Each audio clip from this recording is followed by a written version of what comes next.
Where's your table at?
Chiều riêng riêng hùng gần trong chiều ra thiên bà kể sẽ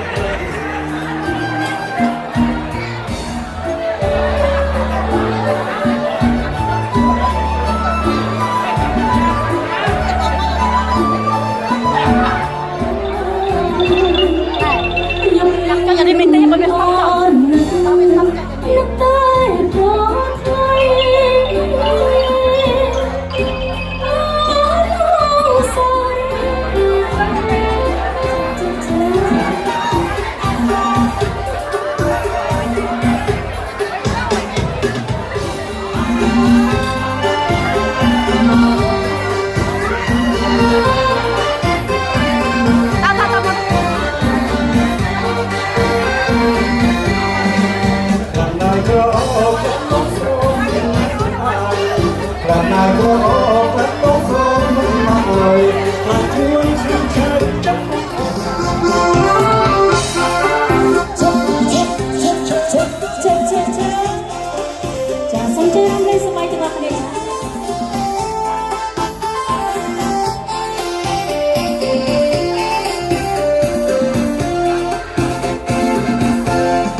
bạn vô sẽ lấy được phụ mình lấy play nhá dẹt lưa trà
ấy tê hả?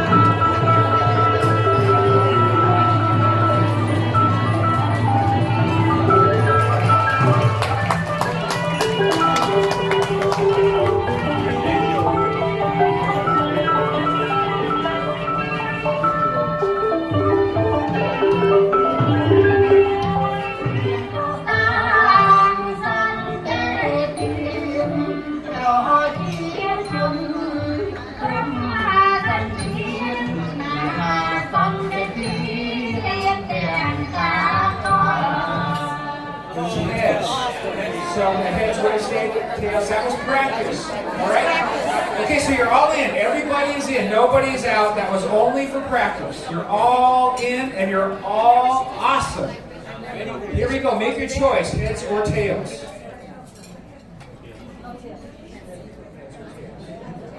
Tails. Tails. Tails has made their choices. Heads. That's serious, sneaky. Make your choice. Heads. How many are left? Not too many.